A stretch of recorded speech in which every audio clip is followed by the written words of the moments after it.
So welcome all of you to the last session of Traversing Attachment. Now, before we start the session, warm greetings to you all. Now, transforming attachment is the subject of the final session of this workshop.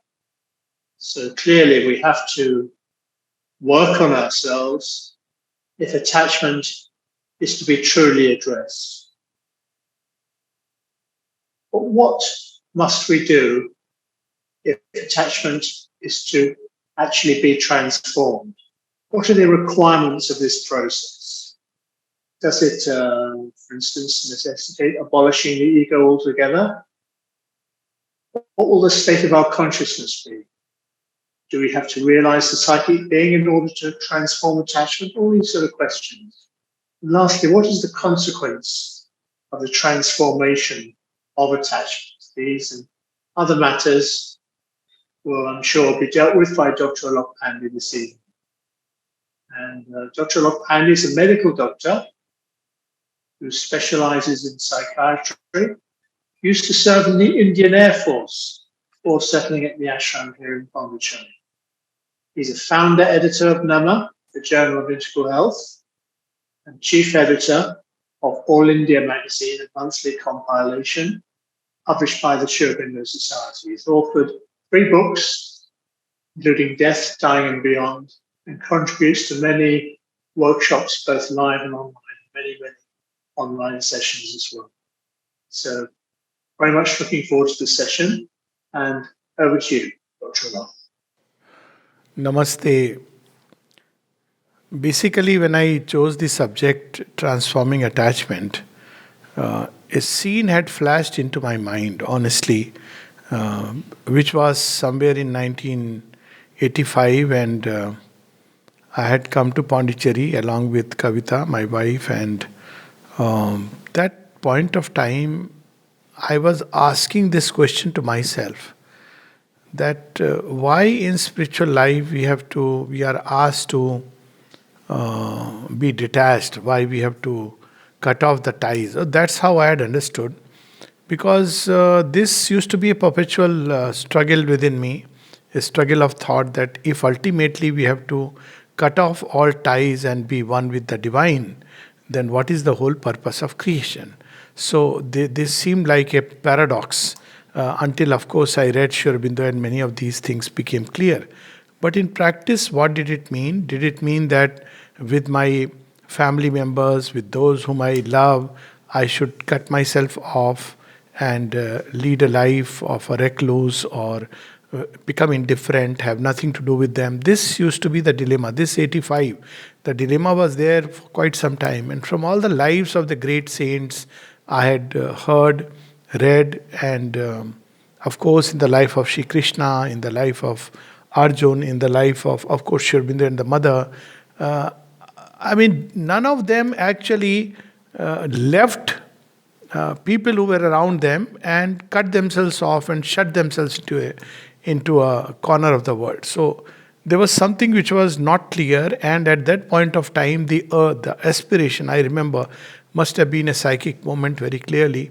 I remember was, why can't these bonds, natural bonds of attachment that we experience in our life, why can't they be transmuted into true spiritual links? This was my question. And just then, almost like an answer, I saw Champak Lalji coming. It was in the sports ground actually. So I don't know how he must have gone there for whatever purpose, and I saw him coming.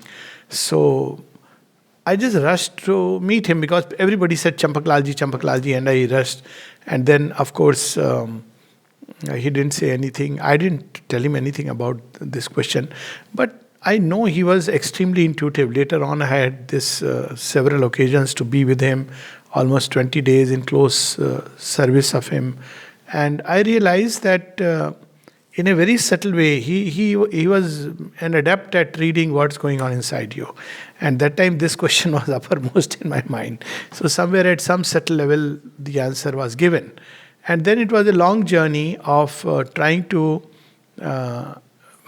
transmute attachments. Of course, theoretically, I knew the great answer of Yagnavalk, which we have spoken of, and Sri Aurobindo speaks of that in the Synthesis of Yoga, that when Yagnavalk was asked that why does one love the wife, why does one love the country, why does one love the child, and he says, not for the sake of the wife, not for the sake of the child, not for the sake of the country, but for the sake of the self.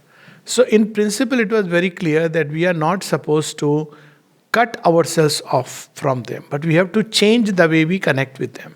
So, there is a very beautiful Mahavakya in one of Sri Aurobindo's writings, the synthesis which we were reading the other day in Renunciation, that attachment is egoism in love. Get rid of attachment and you will have love. Love will come.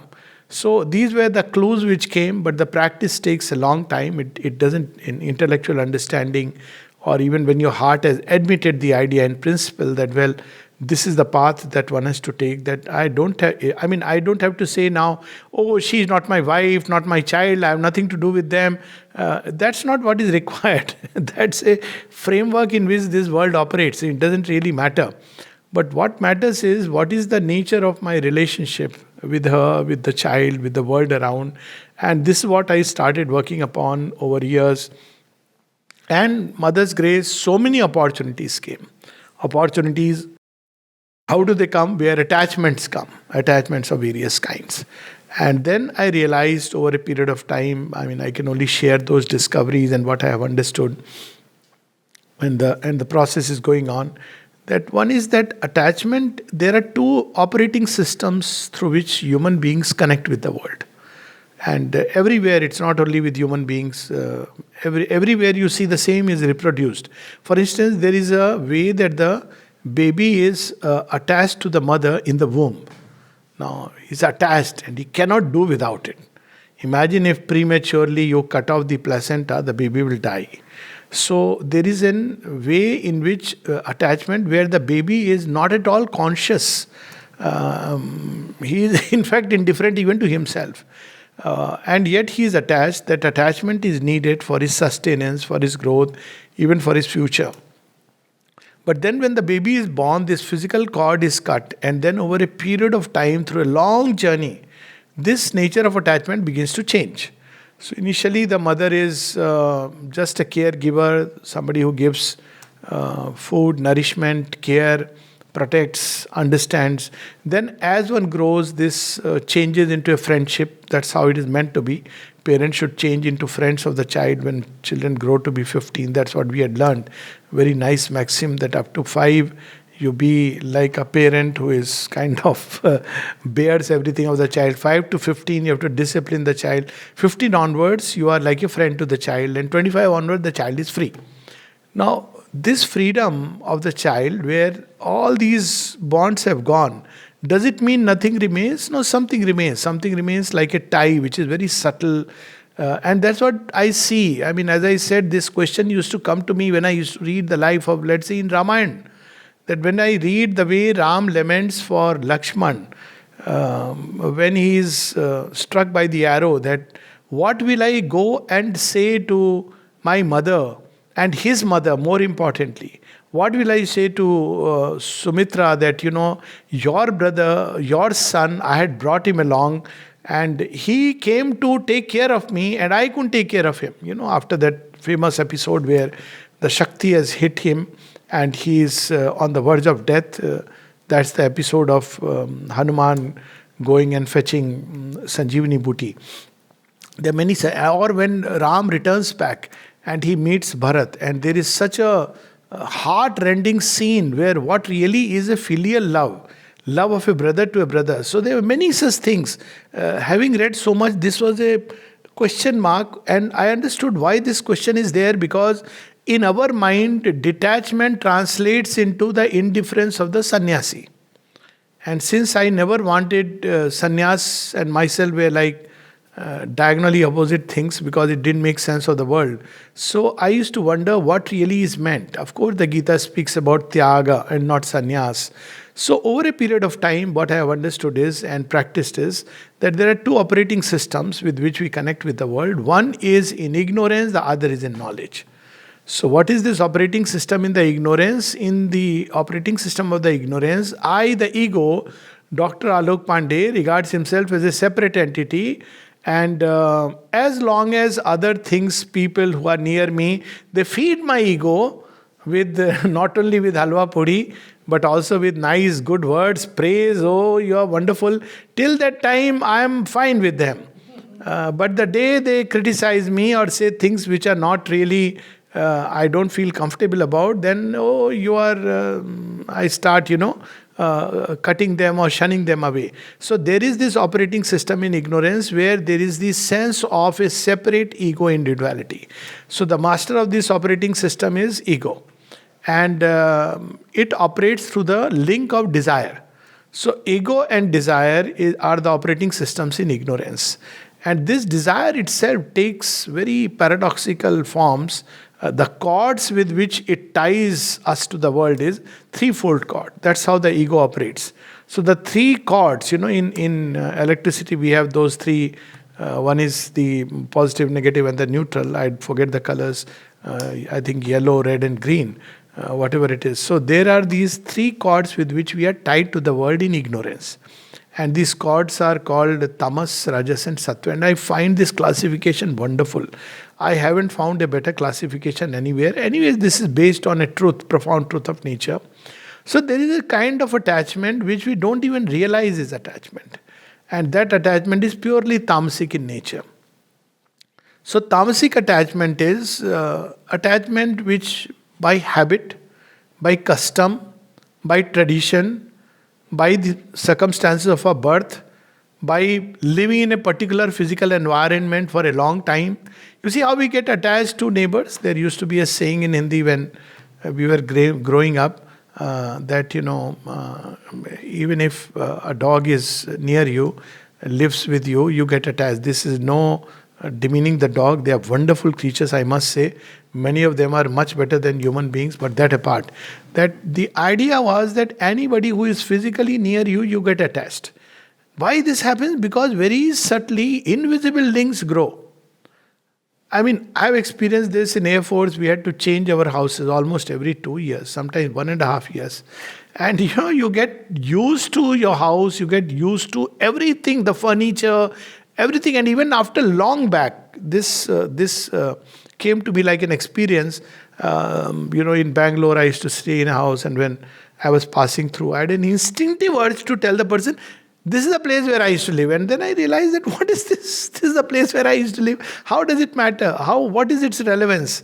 And these are the things which, this is how we get attached to places where I lived. And here we see a wonderful example of Sri Aurobindo and the mother.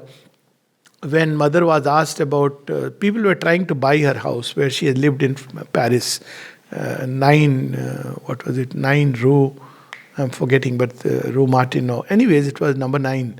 So she was asked about that house. I know somebody who wanted to pay any amount of money to buy that house, but they couldn't buy the house. But mother herself said that there is nothing of mine in the house now. So people still want to visit. That's a different thing. That's a kind of faith that they go, and there is somebody else who is staying there, who is least bothered or interested in showing you the house. You can't really go inside. Most of the time from outside you can see.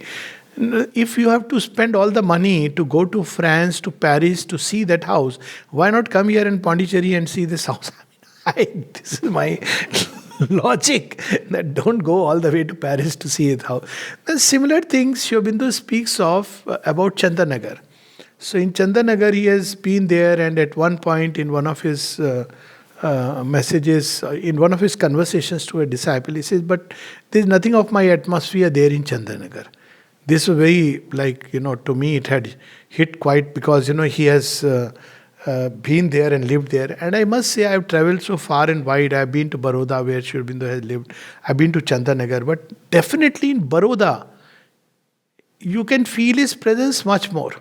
If apart from Pondicherry, you want to feel Sri Aurobindo's presence as in Sri Aurobindo's room, it's Baroda.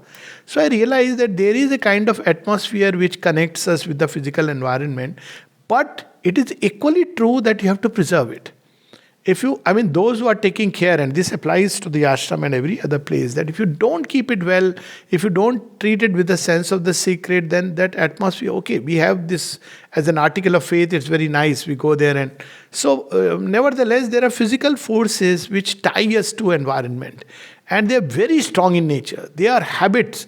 That's how we get attached to the clan, the tribe, to my family members. Family attachment is all through the physical consciousness, and it is tamasic in nature. You may be very surprised when somebody wrote to Sri Aurobindo that, I don't know, since the time I have taken to yoga, I no more feel attached to my natural family members. What's happening with me? And Sri Aurobindo says, it's a good sign, it is a release. And then he says it's based on physical, simply because people have lived together, they grow attached. Now, it's not about right and wrong. It should not be seen as right and wrong, but as an operating system. So this is one wire, and it's very, very strong, very persistent, very difficult. It's very difficult to change your milieu. That's why sometimes, people take great pride that I have never moved out of my village or out of my place. It may not be a matter of pride, it may be a matter of incapacity. So it all depends. So this is the kind of tamasic attachment which in thousand ways I could go on and multiplying food habits and everything. It's just, people we meet, as the mother says, idea of beauty. So he says, you ask a Negro, you ask a typical Punjabi and he will say, Gori, Soni. So the beauty of a face is based on the complexion. I mean, it's not even based on the form. It's purely on complexion. And the only thing that is asked is, Gori hai ki Kali hai? So if she is Kali, then it's like, why did you get a dark complexioned girl, woman as your wife? And if she is Gori, it's all right. If she is fair, which is so stupid. I mean, stupid to an absurd degree. So mother says that, but if you ask a Negro will say dark is beautiful. So you see, for everywhere, this tamas, it touches our thought structures, habit. It touches our heart. It touches, we have a natural way the heart tends to connect with those to whom, the kind of language they have spoken and they have grown up with. So these strings of attachment are not as simple as that, attached and therefore become detached. I mean, if life was that simple. So first we must understand how deep its roots are. Physical habits, they are so difficult. They can be so challenging. And I know it, having traveled to all the places, so many places where entire physical habits change. Timings change, everything change, and you have to go and probably deliver a talk. And sometimes I had strange situations, landing up at 7 p.m. and talk is at 8 p.m. So transcontinental, and you don't have time to even you take a nap. So this is how physical things get badly tied up to you. Food habits. I mean, I could just go on multiplying. Recently, we met someone. I won't say where I had gone. And I was surviving on fries, potato fries. Till my host asked me that in India you don't get potatoes or what. I said no, because in India we have too much potato, and I love potato, and I just can't have a liking for either pizzas or noodles. I'm sorry, this is my weakness, but any Indian food will do. It was anyways the last day when I had to come, so they managed to get some rice, which was super. But this is a kind of attachment. There are so many physical nature, habits, dresses. We are attached to a particular robe. Even today, you wear a certain kind of robe and people think you are a sannyasi. And you go on a certain kind of dress, let's say half pant and shirt, which we wear in Pondicherry. Now, those who come to Pondicherry are pretty used to it. But if you go outside and you want to give a talk on Sri Aurobindo's yoga and you're wearing shorts and shirt, and if it's not a circle, then people sometimes, because they are expecting that somebody will come wearing a dhoti and all that, and they get quite a shock of their life, but later on they get the balance right. So these kind of many unconscious bonds are there. And as I said, we could go on. Even the body gets attached to medicines. I have seen children who were brought up with homeopathy and they respond to homeopathy. And there are those who have been brought up with allopathy and they just cannot, do without it. So there are a whole list of things. Then there is Rajas. Rajas is easier to handle. Rajas is about pleasure and pain. easily discernible, and we can understand this bond is about whatever gives us pleasure, whatever gives us instant joy, gratification in food, in relationship, in people, we are automatically drawn and get attached towards that. Now, this is something which anybody on the path of yoga is able to see. As I said, physical attachment, tamas is more difficult. Rajas, success, gratification of the senses, gratification of emotions. We automatically form friendship with those who keep telling us, in Hindi there is a thing, chane ke jhaad par chadana. So, who keep telling, oh, you're so good, so wonderful. So, this is how the Rajas operating system work. And its big problem is that it invariably leads to disappointment. So, why we are asked to leave this attachment? Because they bind us and limit us. They do not allow the free expansion of a being, our body, which becomes so much tied to certain habits. That's why when I look at Sri Aurobindo's life in so many ways, I mean, he could remain awake at night and continue to write letters. His first meal would arrive at 9, then 11, then 1, at one point at 4 o'clock, and afternoon, not morning. And he's sitting. He's not saying, oh, it's too late, or giving indirect hints, looking at the watch. So this, what kind of detachment from all physical habits? So we see with the mother's life. So they could completely change this entire operating system. But we'll come to that later, what it is to be replaced with. So Rajas, which binds us with seeking for pleasure, and its backlash pain. So pain is of course a grace, because it automatically detaches us. So when it detaches us, we look for something better. Unfortunately, Rajas this only creates horizontal expansion, not verticals. So we keep on looking for somebody better, something better, but at the same level. So Rajas is through that desire, and the fruits and whatever is pleasant, whatever makes us feel successful, great, furthers our ambition, etc., etc. Then comes the operating system of Sattva. Now, Sattva is like a golden chain. So, not the golden chain of Nolnida, but golden bond. So, it's not difficult to break, but very pleasant. So, it is attachment through duty, responsibility. Now, this is very difficult. Sri Aurobindo speaks about it, that, well, even if you are able to get rid of the attachment because of desires, so yet this sense of duty, that I am responsible for someone, and this used to be the perpetual problem when people came to ashram. They would ask sometimes, what do I do? And because, you owe towards the world a kind of relationship due to duty. And yet, when we turn to the divine, we are asked to go beyond it. So what does it mean? That's why people cannot understand Buddha. Because for us, the highest is Buddha should do his duty. Why did he leave his wife and kingdom and go in search of, he didn't go in search of nirvana incidentally. He was in search of a cure for suffering for mankind. He's moved by love and compassion, not with the spirit of escape. So just because we go in search of nirvana, taking crash courses, shaving our head, and joining one monastery, we don't become a Buddha. Far from it. Buddha is strong and mighty. Buddha tramples over desires. Buddha slays the ego, Mara. Buddha is not distracted or by all these other goals which come on the way. Buddha is a very, very strong, powerful, vital and mind, but not the followers necessarily, because the followers are driven by an urge for escape. So Buddha found nirvana by the way. It was his analysis of why there is suffering. He discovered that, well, there is a way to, be free from suffering. And that he used a term, which is wonderful, not the way we understand it today. But nevertheless, sattvic natures are driven by the sense of duty, by the sense of what does the Shastra say. They are bound by the Shastra. The Shastra may be something which is a temporary thing, the law of the land, the rules, the prescriptions and prescriptions of a religious scripture. They could be anything.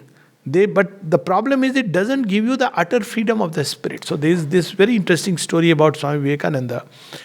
Before he had gone to US, he was a free and mighty spirit. I mean, vast. You can't bind him. He was the only one in recent time where the ochre robe suited well. But when he went to US, he wore the normal dress. It didn't matter to him.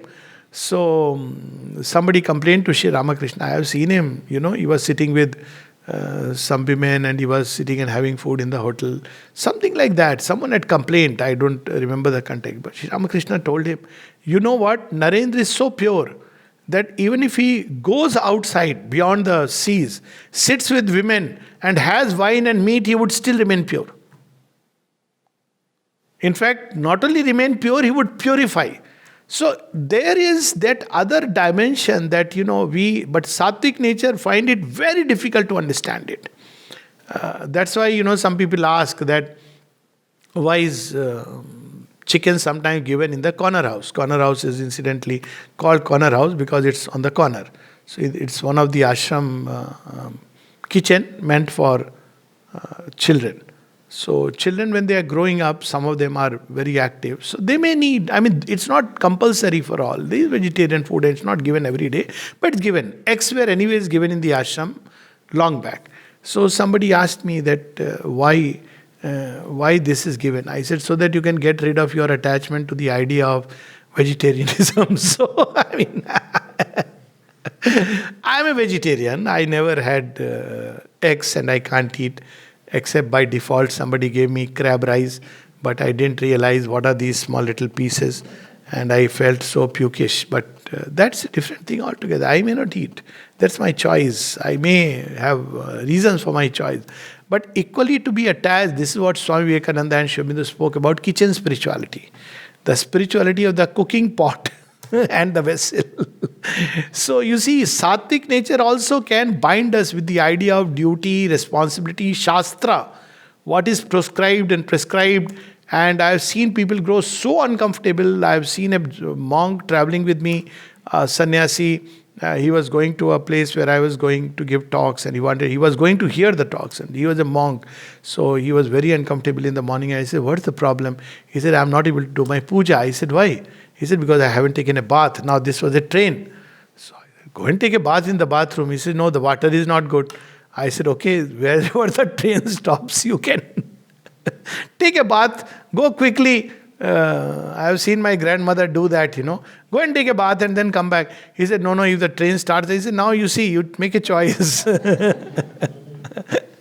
Do your mantra. What is the problem? You can't take. But he couldn't do. He was so uncomfortable. So we can be so attached to certain prescriptions and prescriptions. That's why we don't understand the utter freedom.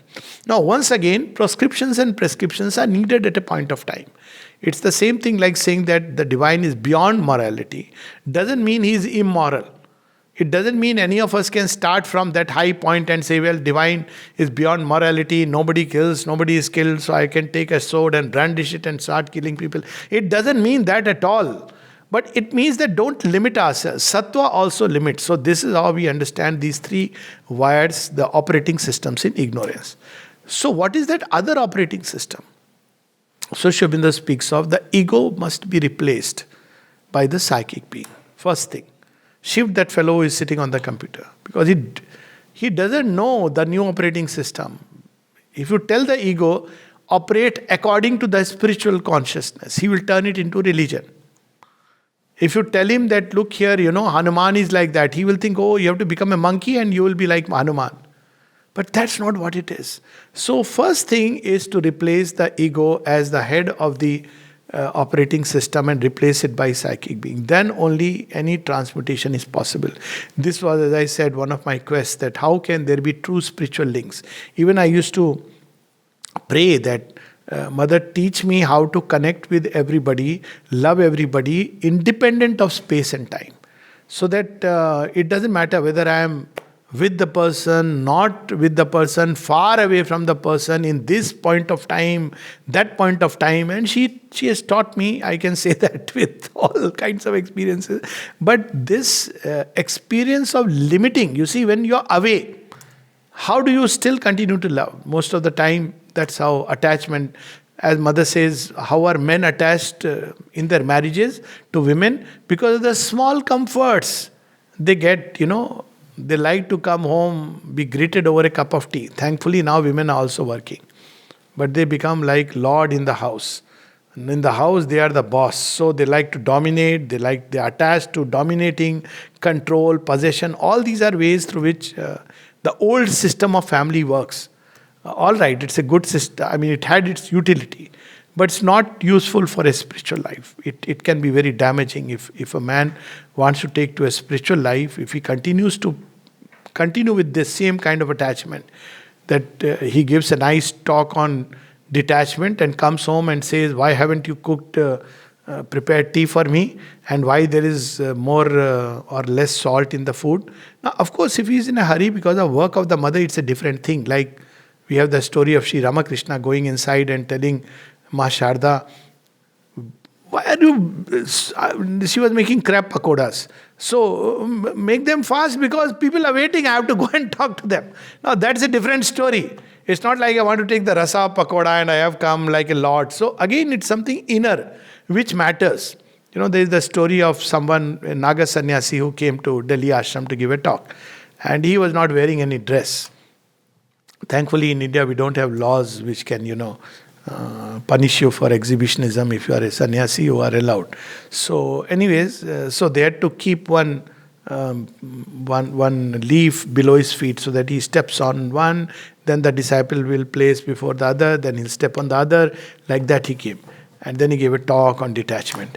So our Taradi's father, Surendra Johar, he had a wonderful sense of humor. He said, Baki sab to theek hai, all else is okay, but you seem to be very attached to your detachment. So, even detachment can become a thing to which we get attached. I have seen this, people who won't eat food unless they are served in a, pata, they get, that plasticity is completely missing. So, it creates another kind of rigidity. So that's not what detachment is meant for, nor it is meant to show off to others. So it has to be transmuted. So first thing to transmute is the psychic being. Without the psychic being, there is no way any of this can happen. This I can say with complete experience. If we continue to remain in the ego, there is no way we can get rid of attachments and desire. They will just change forms. There is a very nice bhajan in one of the saints says, Maya badi thagani. It has 1,000 ways of deceiving us. And as I said, it can deceive us by making us believe that we are super detached. So, 100 ways of deceiving us. So, this is the first thing, is to replace the ego with the psychic being. The second thing is, what about desire? What happens to desire? Replace it with the divine will. Desire is a distortion of the divine will. So what desire does, will is the core motive. As Sri Aurobindo says, thought is the guide, but will is the leader. Very few people understand this. Thought can guide us. Thought can stretch and say, oh, supermind. Wow, this is so wonderful. Give a talk on the 3 layers of supermind and overmind and intuitive mind and revelatory mind. Isn't it? But when it comes to real life, what fails is will. Will is not sincere. So will, insincerity and sincerity are a question of will. So that's why in Vedas, you have very interesting thing about Indra and Agni. Their relation is very fantastic. So Indra is the ultimate god. He's the god of gods in the Vedas, not the later Puranic gods. Even there he is seated there, but there are other Trinity and others who come. So he is the god of gods. But who is the leader? It is Agni. So Indra is the divine mind. He is there as the god of gods. He will intercede. He will tell us. He has to find out where that problem is. But the leader is Agni. And in between is Vayu. So Vayu is that entire world where there is expansion of consciousness and everything. But the leader is Agni, because Agni is the seer will, seated, the will within us. So the relationship will also change into not attachment, but impulsion by the divine will in us. They cannot just be, born out of desire for this pleasure. It may start like that, because human beings live in ignorance. It may start like that. But that has to go. And it should be replaced by the clarity of the divine will and, of course, love. As I said, Sri Aurobindo says very beautifully, remove attachment and you will find love. Why? Because attachment is born of the ego, Sri Aurobindo's words. So when we remove attachment, so that means we do not covet or anything or anyone, and we do not link with them for personal gains and benefits. So this is the second discovery or third discovery, that no more we link with anything or do anything because of personal profit. This one of the things she says in psychic education, that take pleasure in all you do, but do not do anything for the sake of pleasure. So whatever may be the work given, the work may be sweeping the floor or the work may be conducting battle. But again, there can be attachment to sweeping the floor. Recently, somebody was telling me that, the Sikh community, they have mastered the seva. Now, they're great people, that's a different thing. Why? Because, they do juto ki seva. They go to a gurudwara and, a big Sikh person, he takes great pride, mind you, great pride in doing the seva of juta. Means people come and open their shoes and he takes care of them and gives money. I said, look here, that's fine, nothing wrong if you do that. But it's a community which is meant to safeguard, it's a martial community. Its purpose is to defend, become the champion of the right. Fight for what is true, what is beautiful, what is divine, for the divine will in the world. Now, Arjun did not do Juta ki seva, but Arjun did a much greater service. So one can be even attached to these external form because it's a great thing. I remember all these things growing up in childhood that I remember somebody pointing out, that man, who is he? So I couldn't care less. Till date, I don't really care who is what.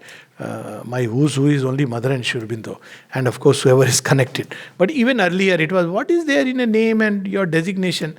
But he's a very big man, and big man meant yes, he's a general in the army or a big. But you see what he's doing. So I used to wonder, but he's taking so much pride. Ultimately, it's the same thing.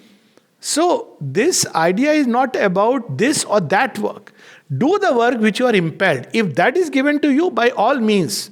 For Shabri, that is the yoga.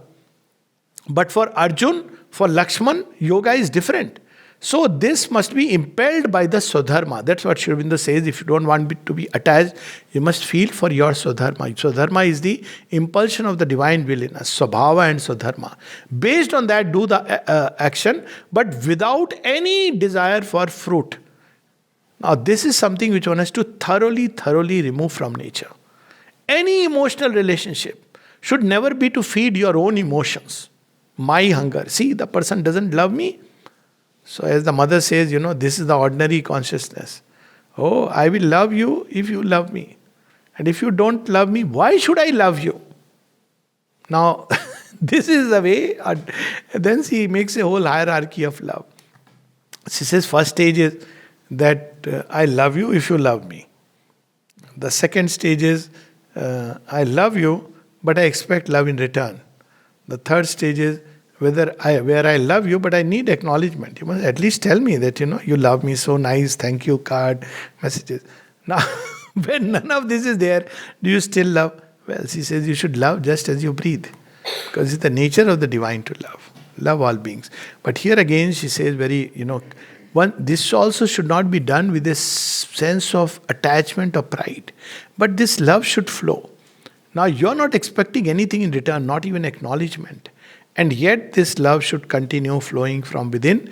And then, of course, the natural question is, Ma, this is okay, but who will fill my container?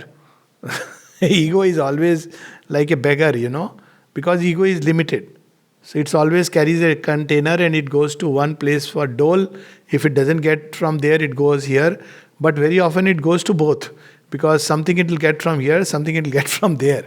So that's not how one can operate. So she says, for your love and expectation, you will turn only to the divine.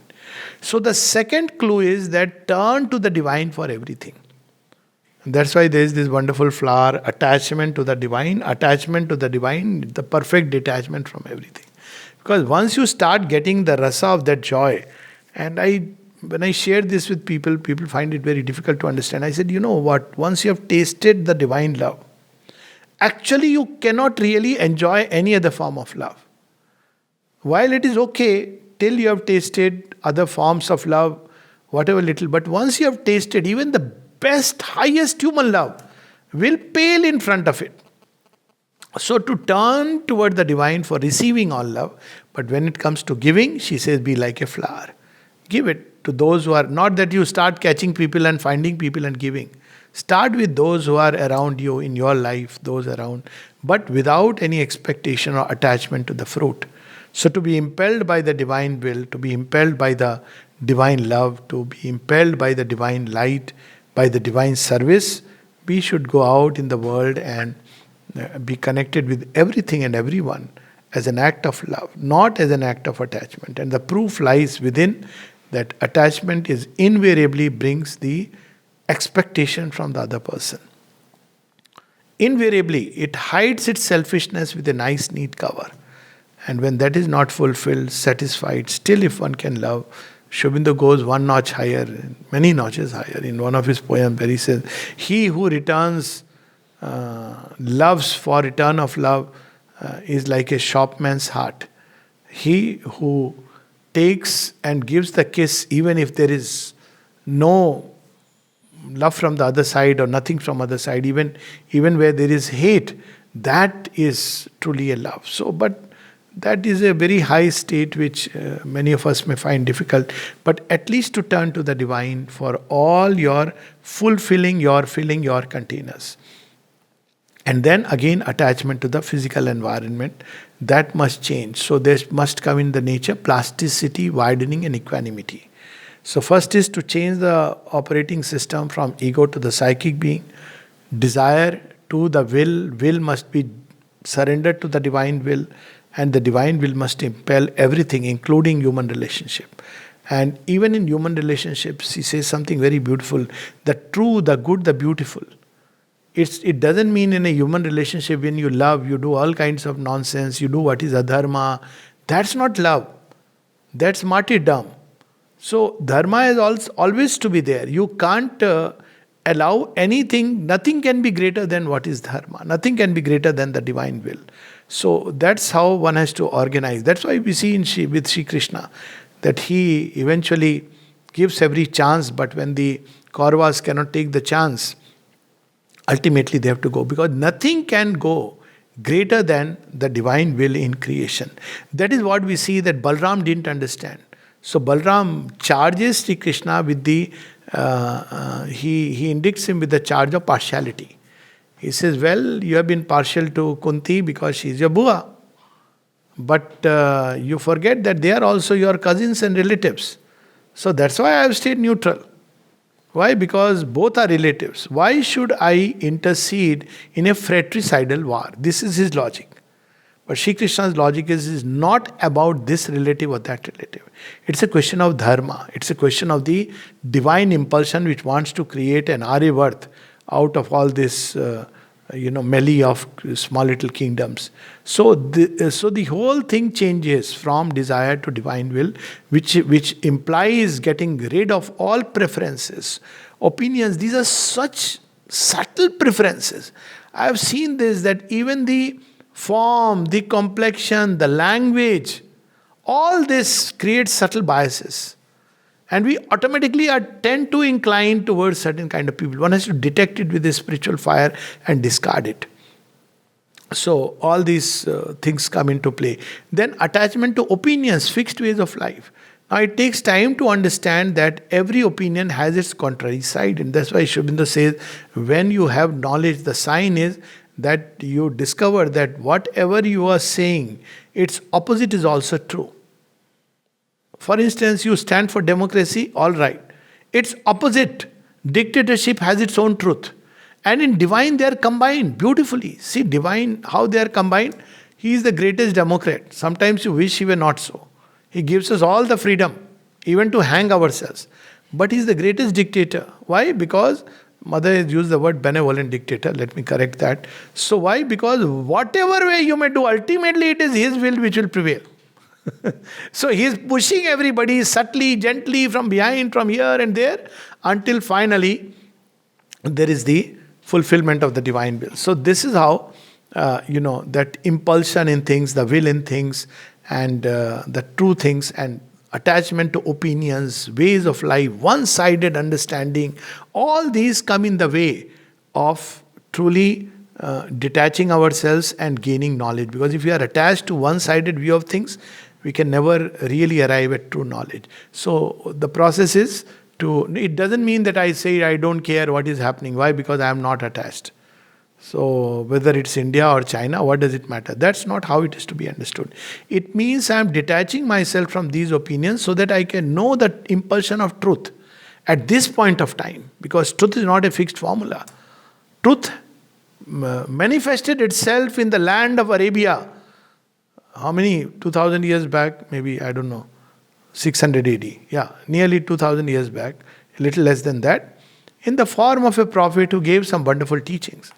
But that same thing today, in today's context, has turned to evil. So we have to understand that, truth in manifestation has its own unfolding, and one needs to understand its impulsion. So there were things which were valid in any culture, any religion, any ideology at a point of time. But they become invalid at another point of time. But if we get attached fiercely to a way of life, which may have been valid at some point of time, let's say parda in Rajasthan, for instance, or burqa, whatever it be. So then there was a point of time when people were barbarians, and it was required that, look, women, one of the ways they could ensure safety was that, cover your face. But if we do it today, then we are actually engaging into falsehood. So one has to understand the value of each opinion, know its relative place, and go beyond all opinions. One should know that every idea, its opposite is equally true. Then even the idea of divine and undivine, the last reconciliation, because a divine and undivine is required for action. But ultimately there is nothing fundamentally undivine. It has its place, and still has its place when consciousness is crude, you require those elements. So this is how one begins to get freed from attachment in the mind, which is attachment to opinions, ideas, viewpoints, angles of thought, attachment to the heart, where we are basically attached because of pleasure that we derive from people. Often when people die or they pass away, I have this issue when people come, they are attached, so they think love. So I have to tell them, see, if you really love, you will set them free. You are tormenting them by your attachment. It's not helping. So it's very clearly egoistic. And people go into depression. It's an egoistic. Because that person has gone, you are missing. You are missing. He is not missing. In fact, he is in freedom. So someone asked me that, what if the person is in this world or that world? I said, if you go and ask that person in that world, he will say, I am no more you, I am not your papa. Who told you I am your father? I don't recognize you. That's the story of Puranjan in the Bhagavad Puran. He won't recognize you anymore because he has gone into another world. And while he is here, love him, care for him. But when we are attached, that means we are trying to somehow prolong, even sometimes people prolong the misery of those whom they claim to love. Why? Because they want the person near them. Such gross things happen simply because of attachment. And sometimes you have to tell them to just let go. Let him go. I have seen instances, many instances, where you have to just tell the relatives that let him go. Release your heartstrings. This is not helping him, not helping you. If you really love him, let him have a new life, a fresh life. We in India at least who believe in rebirth. And then, as I said, attachment to the physical consciousness and its habits, ways of life. One of the simplest ways for this is to travel.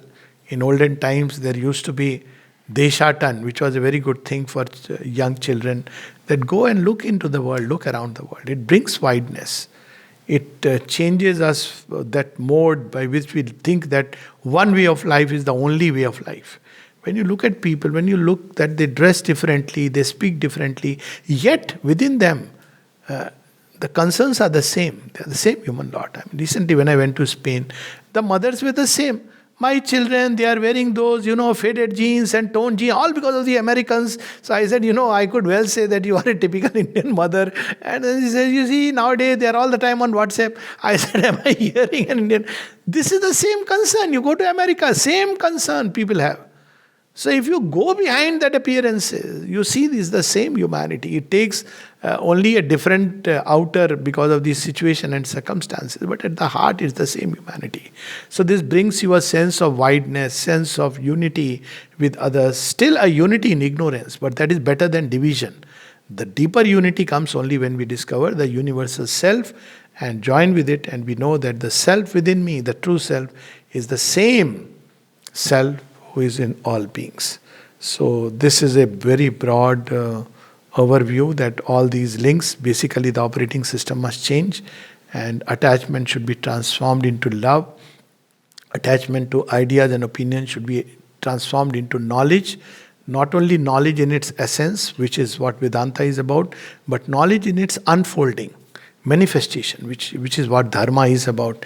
And attachment to physical habits should change into wideness and plasticity, and of course, equanimity, nishkam karma, getting rid of desires are some of the core practices of this process. And if we don't do it with the will to leave this world, then it's a different thing. But we do it so that we can become instrument and channels of the divine. Though we should not be attached even to that I want to become an instrument of the divine. The ego comes in this way. But with this will, that may I be useful for your purpose. If you feel that I have any purpose or good for something, Mother, use me, then this transformation is required. Then we'll see that our relation with the world changes into a beautiful psychic spiritual links. And they are very different, because many people with whom we are attached when in ignorance will drop off. On the contrary, many people whom we normally, when the ignorant operating system is there, we would not even bother to go and meet and talk to them, we'll suddenly find ourselves growing closer. It's not that there'll be blurring of distinction. Equality doesn't mean that. So Shri Krishna makes a choice. He tells Arjun, you are dear to me. Why Arjun is dear to him? Not because he has every day offered flowers. He has treated him like a friend. But he says, you are dear to me because for lives we have fought together the battle of the ages. So Arjun is dear to him because in his soul he sees that Arjun has come only for fulfilling the divine will in the world. So why is Arjun dear? And that's why it's so difficult to understand. Detachment is not blurring of distinction. That's why Vali asks on the deathbed to Ram, Main very Sugriv Pyara. How come? You are supposed to be guardian of dharma? And where is your equality? When you claim Sugriv to be your friend and dear to you, and you have killed me hiding from behind, what is this equality? And then Ram explains to him the subtle nature of dharma. So basically the links of truth, which have nothing to do with our usual links formed by desires, attachment, physical associations, social and moral and religious conventions. Links of truth. And that is going to be the future of humanity. At least it has started, the process started in some. And with unfolding of time, it will automatically happen. This shift from the surface to the depth, from the ego to the psychic being, from the limited human consciousness to the vast, limitless, infinite, eternal. Namaste. Thank you very much, Dr. Locke. Yeah. So often, Dr. Locke, attachment sort of masquerades as love, doesn't it? And there can be quite subtle distinctions between the two sometimes, yeah? And, just distinguishing between the two sometimes is quite difficult. Yes. What I'm saying, attachment masquerades. Yeah. Masquerades. Vivek, can you repeat the question? Often. Yeah, the attachment masks itself. So the distinction between masquerade. Yeah. Plenty of ways. That's why I said that if we are living in the ego, we can be almost sure. That's why the first step is touch the core. Yeah. If we try to get rid of things here and there, it doesn't work. So Mother has said this analogy that don't try to clean the stains one by one, change the sheet. So it will mask itself. Invariably. There will be very beautiful justification that people would often say to Mother, I know that, love can be, all this all that we call in the name of love. But my love is spiritual and divine. So people used to say this, and she would say, it is something which it's only over a period of time you may discover that, well, what I called as love was not love. So unless one has grown deeper and mature into spiritual life, that's why the role of the master. I'll give an example here.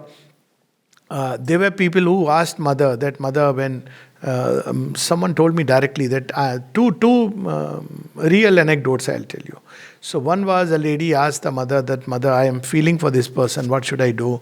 So mother says, when you feel love, don't crush it, refine it, purify it. Now this was independent of the person, because logically one would say that, stay away from, etc., etc. Another lady told me something very interesting, because she loved a person, and this person was already having a friend or somebody, and the mother said, no, you must continue to love, because your love is psychic in nature. Now this was very strange, mother could say that. But in the third instance, it was something very strange, and I won't take the name because they are legions in the yoga. So this person was with someone who wanted to marry him, and it was understood that they are like husband and wife, but they came here. They loved each other. Both loved each other. But there was another lady who used to love this man. And she went and asked the mother, Mother, I want to marry him. And mother said, yes. Now you see the situation. Now A and B love each other beautifully, and C suddenly enters the scene and asks mother, I want to marry A. And mother says, yes. Now A accepted this as a gift of grace. And all their life, though A and C got married, C could never be happy, because all the time it was jealousy and jealousy and jealousy, because she felt always insecure. So I understood that this was her way of training her consciousness. You want to understand that you think by marrying you are going to get someone. Look here, this is the result. And A and B continued to love, which was regardless of, and in fact, B took care of this person all through the life. So, you see, going beyond the frames, something deeper. So, the ways of the divine, but it can mask in so many ways that, well, my love is, simplest way is that, well, this is what is given to me right now. Let me make it as pure and refined as possible. This is given to us, so that there is no justification. The moment the mind enters into a justification mode, there is a problem. Oh, he or she is my spiritual mate. Similarly with the mind and its viewpoints. There again, if the mind gives a justification, mother said so, Sri Aurobindo said so, we should be very, very careful. What do we know? What mother said in a certain context, people often quote to justify their viewpoint. So mother is not a fixed dogma, mother is infinite. She may say one thing today. Someone asked mother, why did you change your opinions? She said, because I have no opinions. I see the totality of things at a given point of time, and if next moment it changes, I will change. So it was not based on any fixed formal external thing. So again we have this in Savitri where people wanted to change, and she said morons, and you want to change what Sri Aurobindo has written. How do you not know that the Lord wanted it like that? But another time when the person went and she saw the consciousness was good, beautiful, it was moved by something true, and she said, okay, go ahead. So, but we fix the divine in a frame. We should never fix truth in any frame. And the moment we do it, define it, fix it for all time, then we are done with it. We have lost it. And that is the problem with all formal religions and institutionalized religions, because truth escapes them. You cannot fix the divine in any frame. He is by nature infinite. So this is the second part with regard to opinions. And it can come in this garb. Physical things. There are people who say, well, this suits me very well. Now, mother says that it's the same old nature, and it takes these kind of excuses. Say that you like to eat this kind of food, at least you are honest. No, this suits me. If I take that other kind, I have heard people, if I take dining room food, no, my stomach gets upset. You don't have to say that. You simply say, I like to have the normal food. There is honesty in it. And nothing wrong. Divine is not going to punish us. He's not going to consider us as inferior because, we didn't have dining room food. And nor should we take dining room food simply out of, with that thought in mind as a rigid dogma, and then, craving for all kinds of things, because the root of desire is craving. Attachment is about craving. If we crave for something, if something is not there, someone is not there, we start feeling restless and crave for that someone or something. That is the sign that there is attachment. If there is no craving for this way of life or that way of life, whatever comes, we receive it. If tomorrow we have to live and lie down on the floor, we accept it. But if equally there is a nice arrangement of, what is called as whatever, I don't know. So that's also acceptable. It's fine. One should not be uncomfortable and say, no, I can't sleep on this. I need to still bring my mat and I'll sleep on the floor. So all these, but it masks itself in the garb of the ascetic. Sri Aurobindo says that unconsciously we wear the garb which in a particular setting makes us more impressive. And this garb is not only about the outer dress, the dress of personality, the behavior, everything. So yes, it's very subtle, very deceptive, and it's only great amount of sincerity and the will to progress. Then you detect it, that I want to really, really discover the divine, and then the fire grows, the light grows, and one is able to detect all these hidden. But if you want to work upon it without the urge to find the divine, it doesn't work. Mind will start playing games. Thank you. Anyone else? Yes. Jagan. Yes, Jagan. Yeah. First of all, Alok Pandeyji, thank you very much for this session. Namaskar. Namaskar. My question is, if I am attached to everything, attached to people, attached to mother, attached to anything, and that is actually becoming a weakness to me instead of becoming my strength, then what is the first course of action that I need to take before I start in this progress? Wonderful question. Very practical, I must say, that if I am attached to people, my mother, father, and everybody, what should I do? It is becoming a weakness. So, stay attached but start seeing the divine in them. Now, this is the only shift that is required. Those who are in your life, start seeing in them the divine.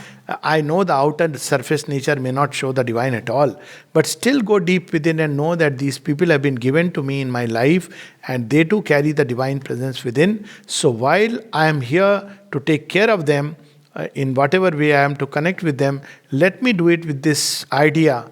This will start with a thought, idea, that they too are divine in disguise.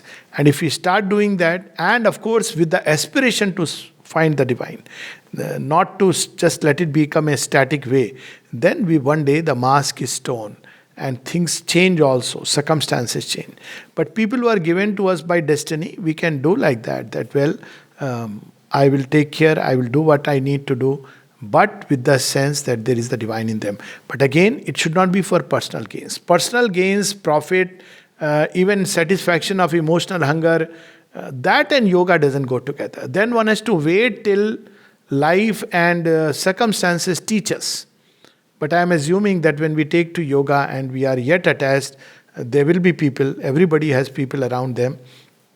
And whoever is given to us, instead of clinging to them, for any ulterior motive or overt or covert motive, we should love them and care them with that sense that there is the divine in them, and the divine has today come to me in these forms. Tomorrow it may be some other forms. They may be taken away from my life. Someone else may come. It's okay. So that freedom inwardly, one should be free inside. Yes. Thank you, sir, and thank you, James and everyone, for letting me be part of this. Thank you. Oh, you're most welcome, Jagan. Nice to see you for the first time. So, does anyone want to ask another question or?